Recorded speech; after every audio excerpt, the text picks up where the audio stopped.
Hello everyone. आज हम करने वाले हैं इंग्लिश की वोकेबुलरी।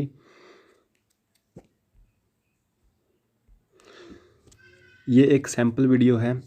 आगे की वीडियो ऐसे ही आने वाली है। आप पहले इस वीडियो को देखो और फिर डिसाइड करो कि ये वीडियो सही है या नहीं, आपके देखने के लायक है या नहीं। अब मैं सबसे पहले आपको वीडियो स्टार्ट करने से पहले ये बता दूं कि जितनी भी वोकैब यहाँ पे है वो सारी की सारी है एसएससी की प्रीवियस ईयर एग्जामिनेशंस में कभी ना कभी आई हुई और मोस्टली रिपीटेड ही है। ओके, यहाँ पे मैंने 10 के अराउंड वर्ड्स लिए हैं। इन वर्ड्स को तो मैं आपको अच्छे से सिखा के ही भेजूँगा। अब आगे चलते हैं यारो। पहला वर्ड, ओके। वर्ड को सीखने से पहले आप इस सेंटेंस को पहले देखो। The addict died from a drug overdose.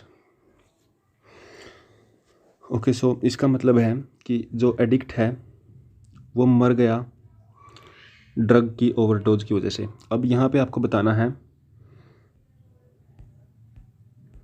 कि एडिक्ट क्या होता है। आपको ये सिर्फ अपने दिमाग में सोचना है कि एडिक्ट होता क्या है। बाकी मैं आपको इसकी डेफिनेशन तो दिखाने वाला ही हूँ। दोस्तों, एडिक्ट यहाँ पे लिखा हुआ है कि one who become dependent on something और ड्रग्स। ओके, एक ऐसा बंदा जो किसी चीज़ पे या ड्रग्स पे डिपेंडेंट हो जाए, उसी को हम बोलते हैं एडिक्ट। सिंपल शब्दों में हिंदी में अगर हम बोले तो इसको नशेड़ी हम बोल सकते हैं। ओके, अब मैं आपको बताने वाला हूँ जो इससे रिलेटेड कुछ वर्ड्स हैं जो एडिक्ट से ही डेराइव किए गए हैं। एक तो है दोस्तों एडिक्शन। एडिक्शन होता है नशा। इनकी मैं आपको डेफिनेशन नहीं बताने वाला। एक होता है एडिक्टिव। एडिक्टिव होता है दोस्तों, एडिक्ट तो होता है वो जो मतलब नशेड़ी तो हो गया एडिक्ट, और जिस चीज़ पे मतलब ड्रग्स हो गई एडिक्टिव। ड्रग्स, स्मोकिंग, गेमिंग, शराब, ये सब चीज़ें हैं एडिक्टिव। ओके, और जो इसके एडिक्शन में फंस जाता है उसको हम बोलते हैं एडिक्ट। एक और होता है एडिक्टेड। एडिक्टेड होता है, एडिक्टेड भी नशेड़ी ही होता है। मतलब एडिक्ट को हम एडिक्टेड भी बोल सकते हैं। मतलब अच्छा, ये होता है, इनमें फ़र्क क्या है? तो एडिक्ट तो है एक एडजेक्टिव, ये है एक पास्ट पार्टिसिपल। ओके, अब आगे चलते हैं। अगला वर्ड सीखने से पहले आपको देखना होगा ये सेंटेंस। अब इसमें आपको क्लास्ट्रोफोबिया जो लिखा हुआ है इसका मीनिंग आपको बताना है। Outside views are calming, provide distraction and reduce claustrophobia. इसकी हिंदी में आपको एक बार बता देता हूँ, थोड़ी सी हिंदी इसकी बतानी आपको पड़ेगी। आउटसाइड व्यूज़ मतलब बाहर के जो व्यूज़ होते हैं, आर calming। calming मतलब जो आपको शांति दे। आउटसाइड के व्यूज़ जो हैं, मतलब आउटसाइड के दृश्य जो हैं वो calming हैं, वो आपको मन को शांति देने वाले हैं। प्रोवाइड डिस्ट्रैक्शन, और डिस्ट्रैक्शन हमें मतलब डिस्ट्रैक्ट कर देते हैं और रिड्यूस करते हैं क्लास्ट्रोफोबिया को। ओके, अब आपको यहाँ पे बताना है क्लास्ट्रोफोबिया का मीनिंग क्या है। अब दोस्तों, क्लास्ट्रोफोबिया का मीनिंग आपको मैं बता देता हूँ। Fear of being enclosed in small space. कभी ना कभी आप लिफ्ट में तो चढ़े ही होंगे। कई बार ऐसा होता है कि आप लिफ्ट में चढ़े हों और लिफ्ट बंद हो जाए, आप अकेले हों। आपके मतलब क्या होने लगेगा, ठंड में भी आपके शरीर से पसीना छूटने लगेगा। वो इसलिए होता है क्योंकि आपको क्लास्ट्रोफोबिया हो जाता है, क्योंकि आप एक छोटे से स्पेस में मतलब छोटी सी जगह में एनक्लोज्ड हो गए हो, मतलब वहाँ पे बंद हो गए हो, तो आपको एक डर सा लगने लग जाता है जिसको हम बोलते हैं क्लास्ट्रोफोबिया। अब क्लास्ट्रोफोबिया में दोस्तों बात है यहाँ पे एक फोबिया जो यहाँ पे लिखा है। फोबिया का मीनिंग होता है डर। सो अब यहाँ पे और भी बहुत सारे वर्ड्स हैं, जैसे हाइड्रो। हाइड्रो के आगे अगर हमने फोबिया लगा दिया तो हाइड्रो का मीनिंग होता है पानी, तो पानी से डर हो गया। ओके, सो ऐसे बहुत सारे फोबियाज होते हैं। तो अब आपके लिए मतलब एक काम है जो आपको करना है। आपको जिस भी चीज़ से डर लगता है उसी को आप उसी के सामने आप मतलब उसी के आगे आप फोबिया लगा के उसको आप इंग्लिश में बताने की कोशिश करो, तो आपको बहुत सारे फोबियाज का पता चलेगा, जो कि मतलब आपको बहुत सारे वर्ड्स का और पता चल जाएगा। एग्ज़ाम्पल के लिए मैं बताता हूँ, जैसे आपको मान लो बिल्ली से आपको रुको यार, जो जैसे आपको क्रिकेट से मान लो डर लगता है, तो आप बोल सकते हो क्रिकोफोबिया। सो मतलब या फिर क्रिकेट फोबिया या फिर फोबिया ऑफ क्रिकेट। ओके, सो इसको भी आप मतलब जिसको थोड़ी बहुत इंग्लिश आती है वो इस बात को समझ जाएगा कि आपको क्रिकेट से डर लगने की आप बात कर रहे हो। और ऐसे ही आप हाइड्रोफोबिया, ऐसे बहुत सारे वर्ड्स हैं। बिब्लियोफोबिया एक वर्ड होता है, जैसे बिब्लियोफोबिया। बिब्लियोफोबिया होता है, बिबली का मतलब होता है बुक्स, तो बिब्लियोफोबिया होता है बुक्स से डर। ओके, सो ऐसे बहुत सारे वर्ड्स होते हैं, वो आपको पढ़ने से पता चलेंगे। अभी आपको क्लास्ट्रोफोबिया पता चल गया कि स्मॉल स्पेस में, छोटे स्पेस में घिरे रहने से जो डर हमें लगता है उसी को बोलते हैं क्लास्ट्रोफोबिया। अब नेक्स्ट वर्ड है, he was extremely superstitious and believed in invocation of the dead. Okay, so यहाँ पे आपको मीनिंग बताना है इन्वोकेशन का। सो इसकी हिंदी में आपको बताता हूँ। ही वॉज एक्सट्रीमली सुपरस्टिशियस, मतलब वो एक सुपरस्टिशियस है। मतलब सुपरस्टिशियस का मतलब क्या होता है? सुपरस्टिशियस होता है मतलब जैसे ये अलग सी कुछ सुपर नेचुरल पावर्स होती है ना, जैसे भूत वगैरह, या फिर भूत वगैरह ही बोल सकते हो, या फिर अपनी मतलब जो पॉजिटिव शक्तियाँ हैं उन शक्तियों के बारे में जो मतलब को विश्वास करने वाला है उसको बोलते हैं हम superstitious. So E was extremely superstitious, मतलब वो एक सुपरस्टिशियस था, बहुत ही ज़्यादा सुपरस्टिशियस था। And believed in invocation of the dead. So वो बिलीव करता था क्या, किस चीज़ में? इन्वोकेशन, डेड के, डेड मतलब एक लाश या फिर मरा हुआ व्यक्ति, मरे हुए व्यक्ति कि इन्वोकेशन में वो बिलीव करता था। तो इन्वोकेशन यहाँ पे क्या होता है? इन्वोकेशन होता है यहाँ पे ये, कॉल अपॉन गॉड और any other power for help of, यहाँ पे ऑफ आएगा दोस्तों, ऑफ प्रोटेक्शन। ओके, सो मतलब किसी सहायता के लिए भगवान को बुलावा देना या फिर किसी और पावर को बुलावा देना, इसको हम बोलते हैं इन्वोकेशन। सो इसका हिंदी में मीनिंग होता है आह्वान करना। ओके, सो आह्वान करना, ठीक है।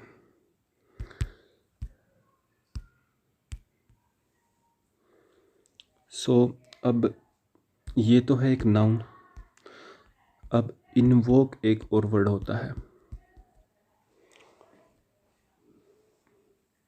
ओके, सो इन्वोक जो वर्ड होता है इसका मतलब भी मतलब इसके जैसा ही होता है। इन्वोक मतलब जैसे अगर आप मतलब आप पे कोई केस चल रहा हो, सो आप किसी एक आर्टिकल को वहाँ पे इन्वोक कर सकते हो।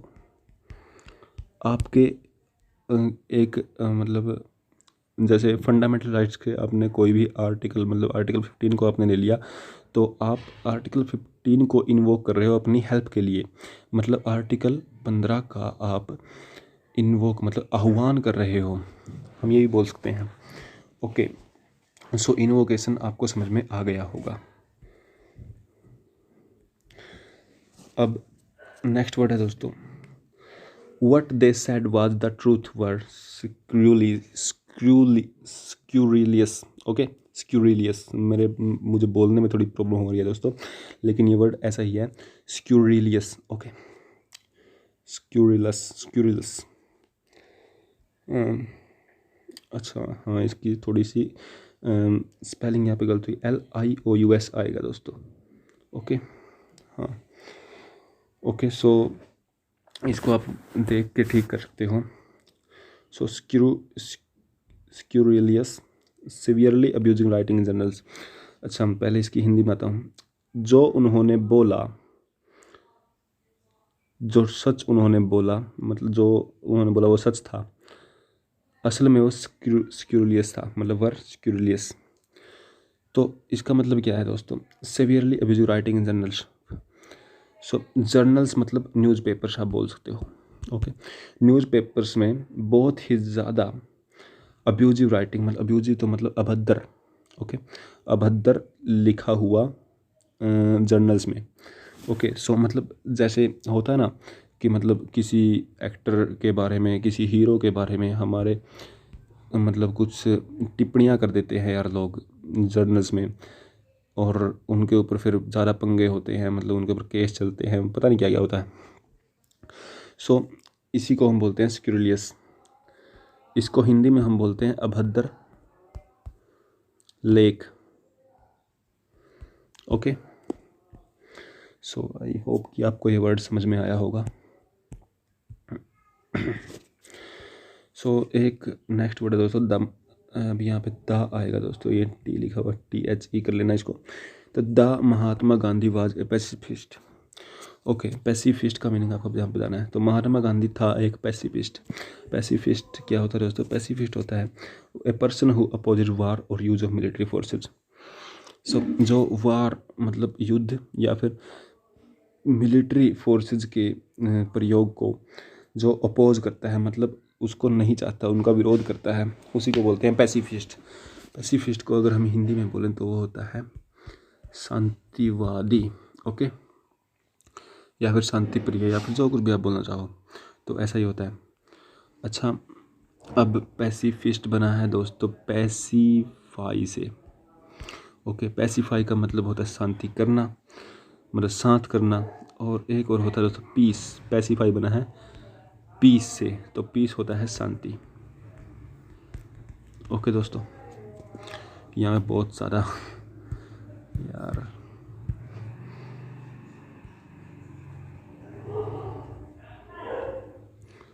हाँ तो अभी लिख देता हूँ बस दोस्तों आपके लिए। सो पैसिफिस्ट बनता है पैसिफाई से, पैसिफाई से। पैसिफाई बनता है पीस से। अब पीस का मतलब होता है शांति। तो आप जो चाहो वो यहाँ से इसका मीनिंग निकाल सकते हो। शांति से बना पैसिफाई, मतलब पैसिफाई मतलब शांत करना। पैसिफाई से बना पैसिफिस्ट, पैसिफिस्ट मतलब शांति करने वाला। ओके, सो महात्मा गांधी क्या था? पैसिफिस्ट था, मतलब महात्मा गांधी शांतिवादी था। अब Hitler was an amoral person.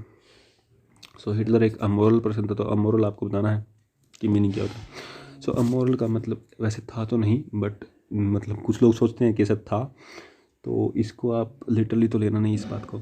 सो बस यहाँ पे लिखा हुआ है, तो हमें तो इंग्लिश सीखनी है भाई। सो अमोरल का यहाँ पे one who not concern with right और रॉन्ग। जो मतलब राइट सही और गलत का जिसे नहीं पता होता, या फिर सही और गलत के बारे में जो कुछ सोचता ही नहीं है, उसको हम बोलते हैं अमोरल। ओके, अब यहाँ पे आपको दिख रहा है कि ये ए मोरल लिखा हुआ है, ए मोरल। अब इसको हिंदी में तो बोलते हैं नीतिहीन, वैसे नीतिहीन। ओके, सो अब अगर मोरल का मतलब होता है दोस्तों, एक तो होता है शिक्षा, जो कि आप स्टोरीज आप पढ़ते थे, तो वहाँ पे आपने शिक्षा को पढ़ा हुआ है, मतलब बाद में शिक्षा होती थी स्टोरी की। सो उसको हम मोरल बोलते थे। ये तो होता है नाउन। एक और होता है मोरल, एक एडजेक्टिव भी होता है, जिसका मतलब होता है एक ऐसा व्यक्ति जिसको नीति का बहुत सारा पता है, मतलब आदर्श व्यक्ति, मतलब आदर्शी, या फिर मतलब यार कुछ ऐसा बोल सकते हो इसको। ओके, सो अब हिंदी में तो आपने देखा होगा कि हम वर्ड्स के आगे ए लगा देते हैं और उसका अपोजिट हो जाता है। तो ये इंग्लिश में भी कुछ वर्ड्स में ऐसा होता है। अब मोरल के आगे हमने ए लगा दिया, तो अमोरल हो गया, जो कि इसका मतलब नीति वाले का उल्टा हो गया, नीतिहीन। ओके, अब नेक्स्ट वर्ड है दोस्तों obsolete. The rate at which technology becomes obsolete continues to increase dramatically. Okay, so इसका मतलब क्या है दोस्तों? मतलब जिस रेट से टेक्नोलॉजी मतलब ऑब्सोलीट होती जा रही है, ये मतलब इंक्रीज हो रहा है ड्रामेटिकली।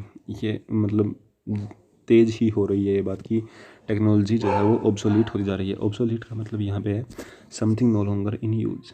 ओके, सो अब इसका मैं आपको उदाहरण के लिए आपको मैं ये बता सकता हूँ कि पहले यार लोग क्या रखते थे, बड़ी बड़ी मूछें रखते थे। ओके, हाँ, लेकिन अब नहीं रखते। क्यों?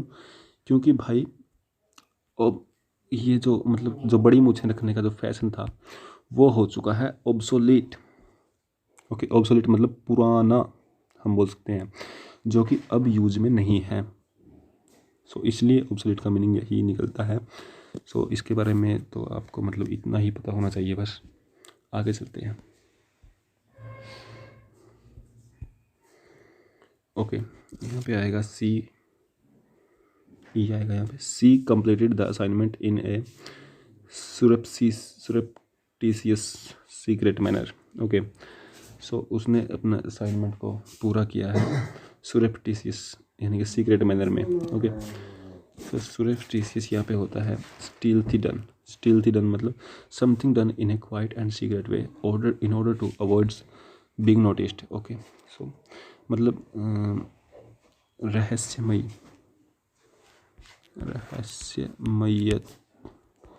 मयता से किया गया कार्य, मतलब उसको बोलते हैं सुरेप्सिशियस। ओके, सो बस दोस्तों इस वर्ड के बारे में इतना ही। आगे चलते हैं भाई।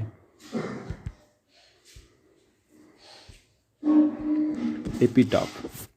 सो his original epitaph was discovered in USA. So उसका जो ओरिजिनल एपिटाफ था वो डिस्कवर किया गया था यूएसए में। ओके, एपिटाफ होता है वर्ड सिट इन्होंने टॉम्ब। तो टॉम्ब होते हैं हमारी समाधि। ओके, तो समाधि के ऊपर लिखे गए अक्षरों को हम बोलते हैं एपिटाफ। तो समाधि लेख इसका हिंदी मीनिंग है एपिटाफ का। ओके, तो एपी का मीनिंग एक लैंग्वेज में अपॉन होता है। ओके, सो मतलब ऊपर। लेकिन अब आप इस एपी का मतलब हर जगह पे अपॉन मत लगा लेना, क्योंकि कुछ लैंग्वेज में अलग भी होता है। ओके, अब लास्ट वर्ड आज का दोस्तों, Tendulkar is a veteran in his field. Okay, so veteran, Tendulkar है एक वेटरन उसके फील्ड में यानी कि क्रिकेट में। Okay, veteran the person with long experience of any occupation. So एक ऐसा आदमी जो जिसको बहुत ही ज़्यादा एक्सपीरियंस हो अपने मतलब किसी भी ऑक्यूपेशन का, मतलब जो भी उसका काम है उसका। ओके, सो मतलब एक टीचर जो होता है वो होता है वेटरन टीचिंग का। तो ऐसे होते हैं वेटरन। वेटरन को हम हिंदी में बोलेंगे अनुभवी व्यक्ति। ओके दोस्तों, ये था आज का लास्ट वर्ड। सो आज के लिए बस इतना ही। मुझे आशा है कि आपको ये वीडियो पसंद आई होगी, और अगर आपको ये वीडियो पसंद आई हो तो इस वीडियो को लाइक करें और चैनल को सब्सक्राइब करना ना भूलें। अगर आपका इस वीडियो से रिलेटेड कोई भी सवाल या सुझाव है, या फिर आपको लगता है कि इस वीडियो में कुछ गलती हुई है जो कि सुधर सकती है अगली वीडियोज़ में, तो आप उनको कमेंट में नीचे डाल सकते हो। Okay, bye bye. मैं मिलता हूँ आपको एक और नई वीडियो में। सो अभी के लिए बाय बाय।